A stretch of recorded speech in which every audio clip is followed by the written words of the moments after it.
to the Vocal Podcast. My name is Shannon and thank you guys for tuning in.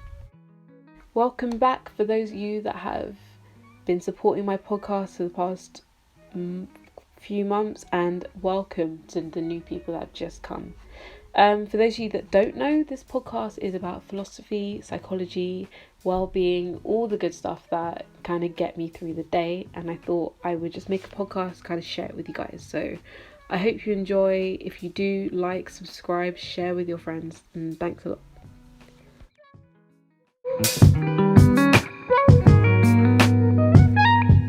In today's video, I want to talk about the tragic loss of George Floyd. For those of you that don't know who George Floyd is, I'm sure most of you know, but just in case you don't, I'm going to give you a little background about what happened. So George Floyd was a 46-year-old man who was from Minnesota and worked as a security guard.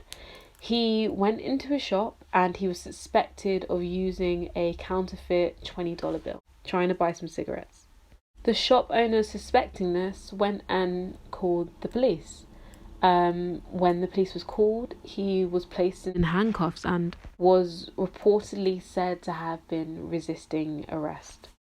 It was said that he was resisting arrest, but when you look at any of the CCTV cameras that were put out there, if you look at any of the recorded photos, video evidence from actual people, there was no sign that he resisted arrest at all. But there we go. He was put into handcuffs and then he was put into a police car.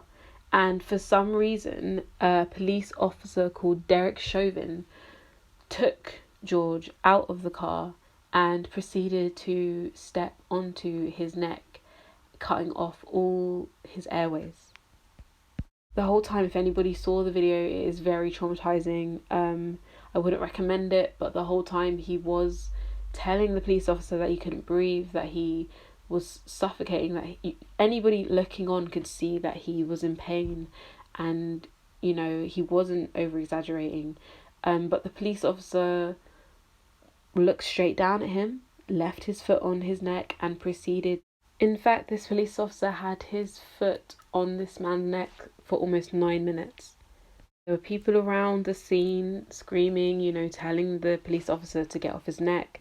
There were 3 other officers, I believe, that was standing there watching all of this happen and not doing anything about it. And unfortunately, this man died.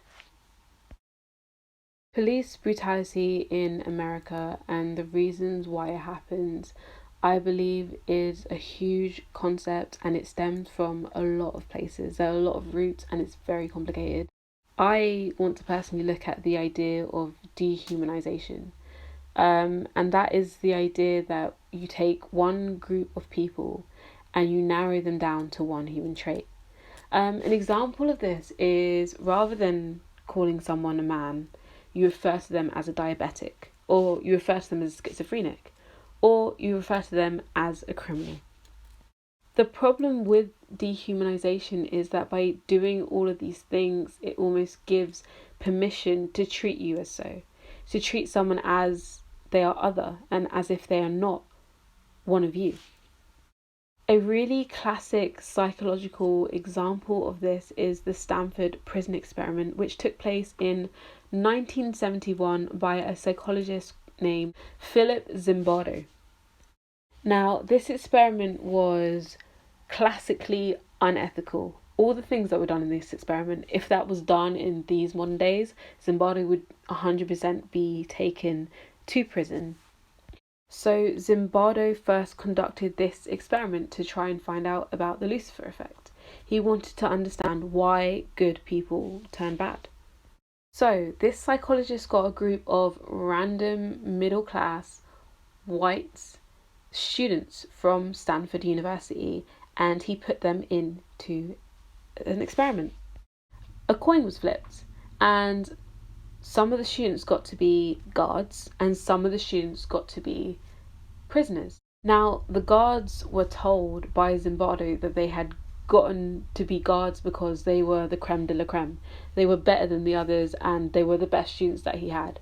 Where in actual fact, it was just a coin and it was completely random. They were also told that they were paid $15 a day to be in this experiment. So the longer they stayed, the more money they got.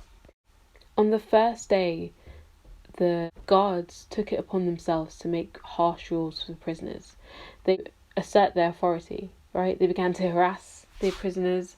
At 2:30 a.m. in the morning, the prisoners were awakened from their sleep and they were blasting whistles at them. They told the prisoners to do push-ups and pretty harsh physical punishment.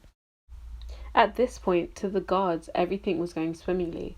So it was to their surprise when they had realised that the prisoners had planned a revolt. They weren't standing for this anymore. They didn't want to be treated this way. Guards chose to retaliate by blasting carbon dioxide on each of the prisoners.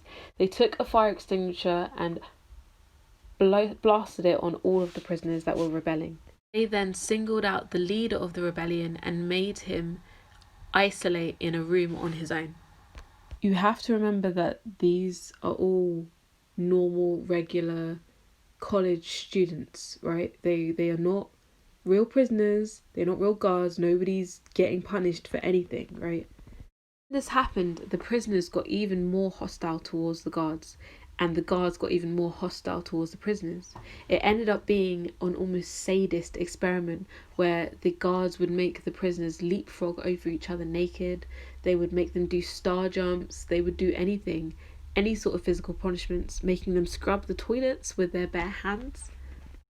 The experiment in whole was supposed to last 2 weeks, but in fact it only lasts 6 days.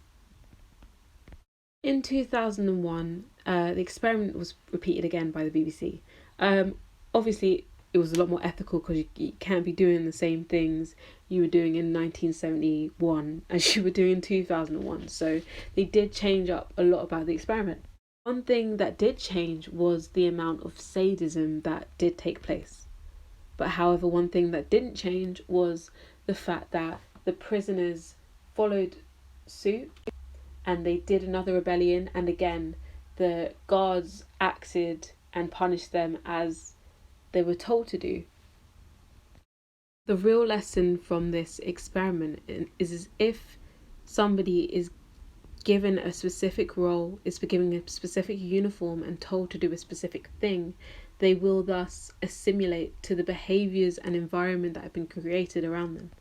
So when looking at police brutality and looking at the way they are taught to view criminals as non-humans and to label them as criminals, to label them as thugs, to label them as anything else other than what they are, this gives them an almost right to treat them as so, to treat them as something less than human, which is very dangerous.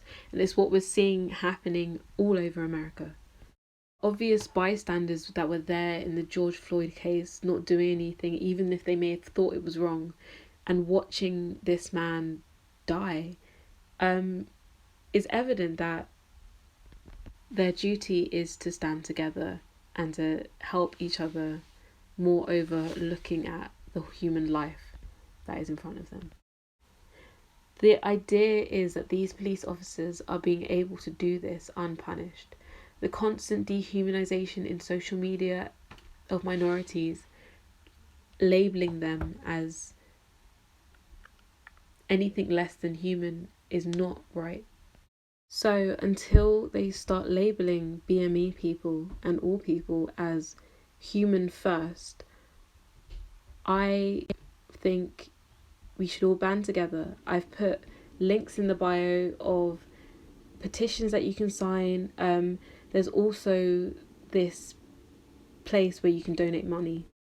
I've also put a link in my description box where you can donate money to this charity in Minnesota that pays for people that have been wrongfully arrested to pay for their jail bond so that they can actually get out of jail.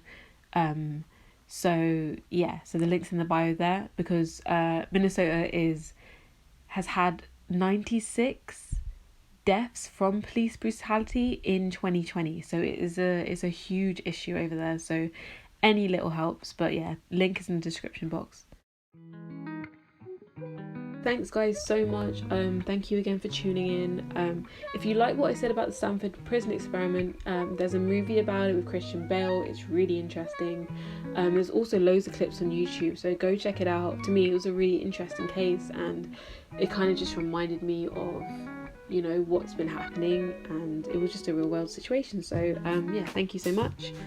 Please, please, please like, share, subscribe, let a friend know, let a friend of a friend know.